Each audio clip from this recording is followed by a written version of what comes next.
Hello everyone. Welcome to Reading History number 25.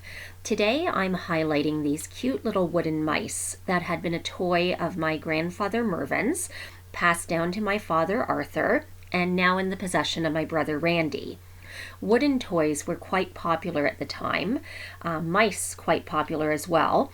Many had wooden wheels and leather ears like these ones do. And these ones are attached by a leather cord with the cat in the rear. And the idea would have been to pull the cord at the front of the mouse, and it would appear that the cat would be giving chase. And now I shall begin. Friday, November the 16th, 1906. Father went to town with a load of cheese this forenoon. There were 3 loads of cheese left the factory today. This was the last of this year's make. There were several tons less of cheese than last year, but the receipts were greater owing to the much increased price of cheese. Mr. Avery, the cheesemaker of the past season, has already been hired for the next year. Saturday, November 17th. This morning I went into the creamery with our milk, and this afternoon I got the first ploughing done that we have done this week. It was in the swamp on the Brash place. We have about a day's back there that we would like to get done. Although there has been some pretty cold weather through the week, there were no signs of frost in the ground.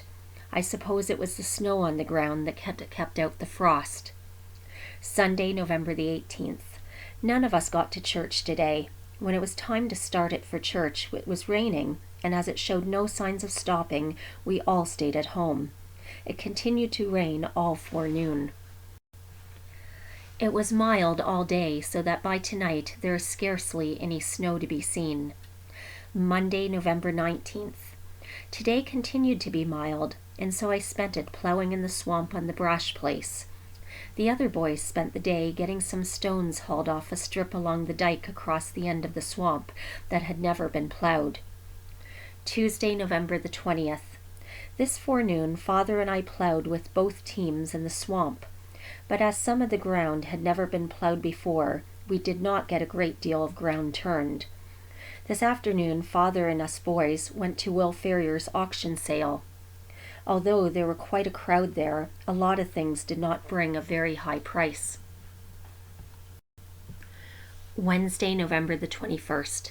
We ploughed with 2 teams this forenoon in the Brash swamp, and got so nearly done that we only took out 1 team this afternoon.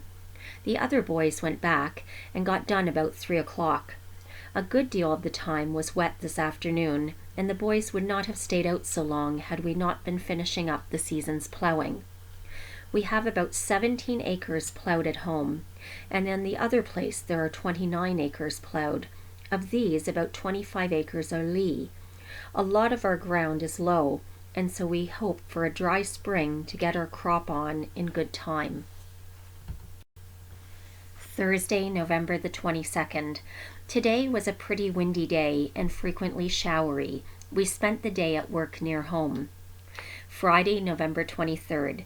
We started to quarry stone today. This morning we did some work near the house pump, but the stone did not come out easy enough.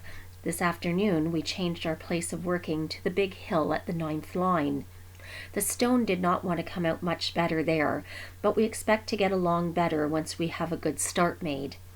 We expect to use the stone at our new house in the course of a year or so. We have none good enough for a good-looking outside wall, but we expect them to do at the foundation and at the inside of the walls. Saturday, November the 24th. I disked today on the piece of ground that our pig pen is in. This piece was ploughed early in the fall and had got somewhat green with weeds, and so we took today to have it cultivated. The other boys picked stones off the Brash swamp. Monday, November the 26th. The weather today was of a dirty, disagreeable sort, and a mixture of snow and rain kept falling most of today. Since noon it has chiefly been snow, and the ground quite white with snow tonight. Our young cattle have been pasturing out for the last week or 10 days, but we had to bring them home again tonight. Tuesday, November 27th. Today was quite mild, and some snow and rain fell until near evening when the wind turned decidedly colder.